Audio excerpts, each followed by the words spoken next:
this time on planet Earth that we're in right now is a tricky time. We're sort of going through what I can only describe as a bit of a revolution, a bit of a technological revolution, but also a spiritual revolution.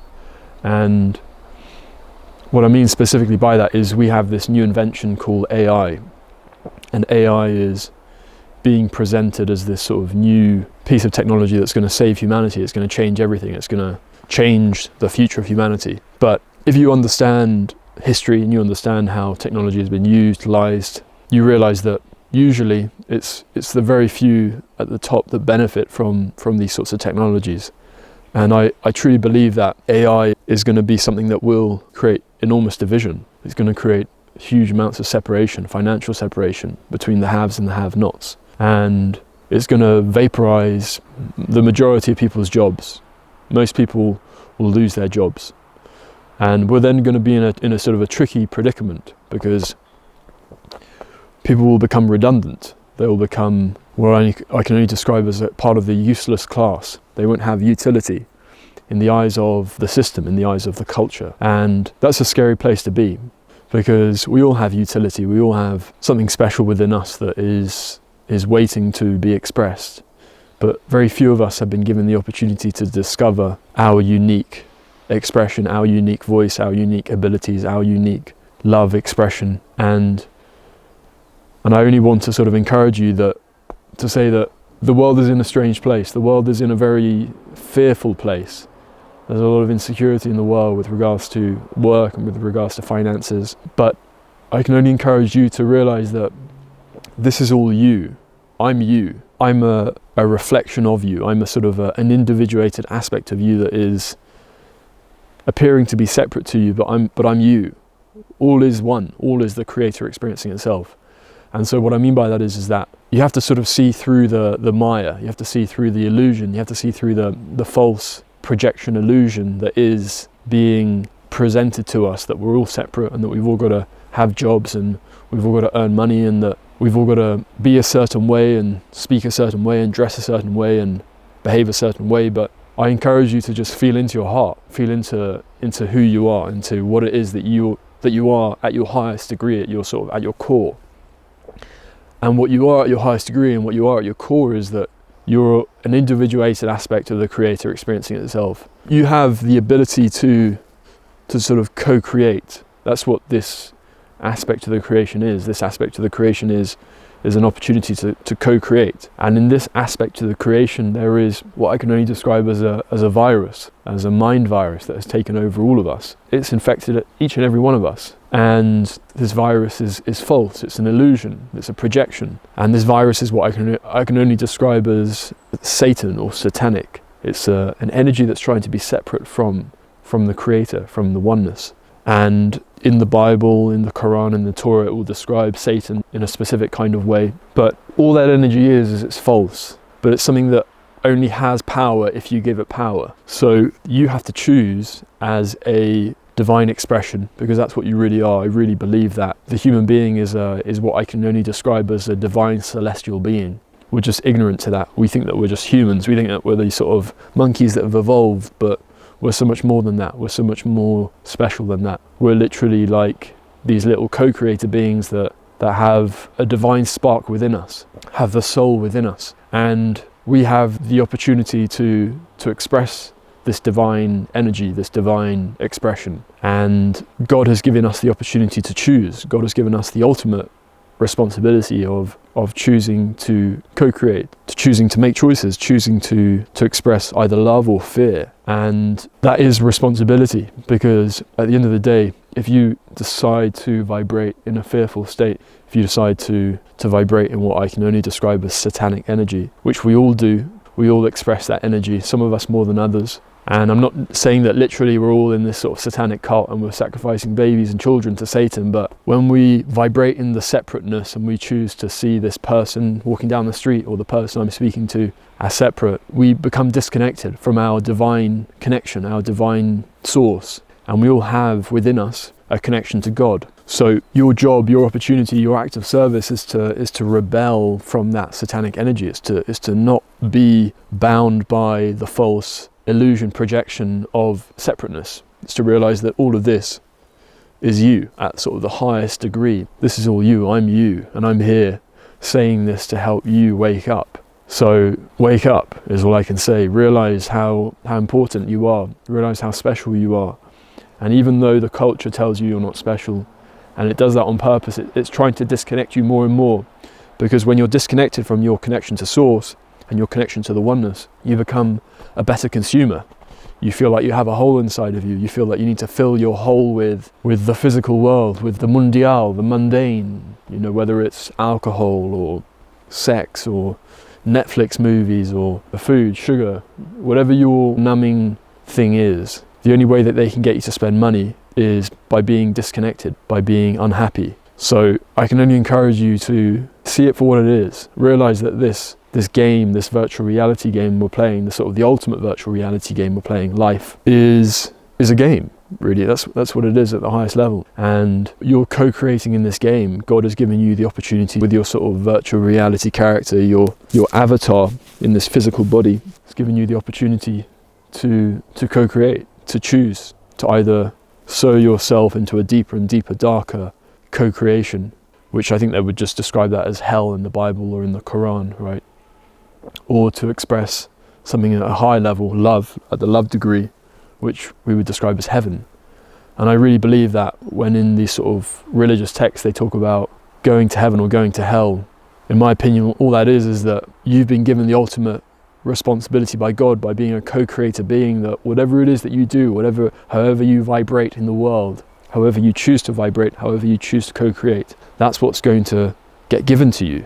Maybe not in this life, but in the next life, in your next aspect of the creation. You're either going to sow yourself deeper and deeper and deeper into darkness, into separateness, or you're going to sow yourself into more love and into a higher and higher and higher vibration. So don't parasite your brothers and sisters. Don't be vibrating in that satanic energy, in that separateness, because you're only going to sow yourself into a greater hell, into a greater illusion of separateness. So I say all that to say that this is the ultimate game. This is the life game. And when you realize what this is, you realize that this is just an opportunity for you to choose in every moment to vibrate a certain specific kind of way. Then really the responsibility lies in your hands. The responsibility lies in you in every moment taking action, choosing to be generous to the homeless person in the street and not to judge them and say, why don't you go and get a job? Because at the end of the day, you don't know what that person has been through. You don't know the challenges that person has been through. And it's easy for us to judge, but what you've got to realize is it's you.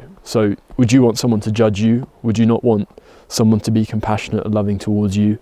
If you're at your lowest moment, if you had made countless of mistakes, I think we would all want to be forgiven. We would all want to be loved. And I think that's what God really is doing to us. God loves us to such a degree that God has given us the responsibility to choose whether or not we want to be the love or be the fear. And everything serves the Creator, right? Everybody has a choice, and everybody is serving everybody. In the same way that I'm playing this character and I'm serving you by saying these words and by being this expression, the people in the world, the psychopaths, the murderers, the killers, the bad people, quote unquote, they also serve us. They are expressing an individuated, strange but individuated aspect of love, because somebody has to play that role. Somebody has to play that character, right? Somebody's got to be the bad guy in the movie. And if nobody was the bad guy, then we wouldn't really have this sort of game to play. So you have to just say thank you to everybody. Even the bad people, you just got to say thank you for your service, thank you for your act of love, because by being who you are, you're only allowing me to better express what I am, to better choose what I am. So we give thanks. We give thanks to all aspects of the Creator, all aspects of the creation. We give thanks to the love and to the fear, because although the fear is an illusion, it's false. You need that is not to best know the is. You need the shadow to know the light. It's that contrast. And like I say, you're here just co-creating. You're here experiencing so that God can experience through you. So choose in every moment. Choose what it is that you want to see in the world. Choose to vibrate either love or fear. And that's what you're going to give to yourself. That's what you're going to give to your Creator at the highest level. And that's what your Creator is going to give to you. So it's difficult. You're not going to get it right all the time. You're going to make many mistakes in life. That's part of life. And I can only encourage you to learn from your mistakes. I've made many mistakes in my life, and I've just tried to become better. I've tried to not vibrate in the negative energy, to not parasite my brothers and sisters. And I've done plenty of that. I've made countless mistakes that I'd be embarrassed to tell people about. So realize that this is all you, right? This is all you. I'm you, and I'm just here trying to help you wake up. I'm here trying to help you realize what you are. And it's difficult to be in that oneness energy all the time. I feel like plant medicines definitely help. I know from my own experience that microdosing psilocybin and also macrodosing definitely helps you heal through those traumas, so that then you can better express what has always been individually within you. And I say that to say that, look, you know, even from my own experience, I've never played a musical instrument ever before in my life. Never. Like I never thought I was musical. I never thought that I had a musical bone in my body. And about 2 or 3 years ago, I had the fortunate opportunity through work to observe an amazing musician play a musical instrument, and I went back to London and I took some psilocybin, and the psilocybin told me to play an instrument. And I was like, okay, well, you know, I'm going to listen to that, and it's changed my life. And I feel like through taking plant medicines, I've been able to then heal myself to such a degree that now I can express a voice that I never, ever, ever thought I had. I never thought I was musical. I never thought I was that way sort of wired. But it's been a great gift to express that. And that healing has evolved to such a degree that now I've started making clothes. Like literally everything I'm wearing, from my trousers to my jacket, is a clothes that I've made. And I started learning to sew under a year ago. And I wasn't comfortable enough in myself as a straight man to sew, to sit behind a sewing machine, because I thought that was gay, or it was feminine, or it was camp. And that's my own sort of blocking that I'd had from being at school and being bullied, because I was a pretty boy at school and people used to make fun of me and say that I was gay, and I was really blocked in that way. But through healing myself and through being able to express what has always been within me, what has always uniquely been within me, I've been able to now make clothes and to clothe myself. And I love it. Like it's a crazy thing to sort of clothe yourself in your own creations. The healing that is within that is amazing. Like I really would encourage any man or woman to learn to sew, because it's been revolutionary. It's really changed my life. It's really allowed me to realize that actually we're far more creative and have far more power and potential within us than we're allowed to realize. And whether it's people at school bullying you, or your parents making you small because they're traumatized in their own way, we're all so much more special than we realize. And so I say all this to say that be you. I'm not saying you're going to make clothes or play the flute, but there's something unique and individual about you that needs to be expressed. And whether you want to do what I did, which is taking plant medicines, microdosing psilocybin, I don't think you have to go and do macrodoses, but microdosing I think is really powerful. It will help dissolve those neural pathways in your brains that are just almost like scars. That's what a trauma is. A trauma is just an ingrained neural pathway that's become like a scar. And when you can heal those traumas, you can heal those scars, which is what psilocybin does. It helps create new neural pathways. I feel like you just discover the infinite potential that's always been within you. And what a great gift it is right now to sort of express what has always been individually within me, well, that I didn't know. So my brothers, my sisters, I can only encourage you, express what is and always has been within you, which is pure love expression, pure creative divine connection, divine source. And like I say, we're all connected to source, we're all connected to the infinite, to God. So when you realize that, you realize that there is infinite potential within you. You can be whatever you want. You can make clothes. I never ever thought I'd be making clothes. Trust me. I never thought I'd play the flute. I really was not. I didn't think I was wired that way, but things happen to you in life. People inspire you. You may take psilocybin or peyote or ayahuasca.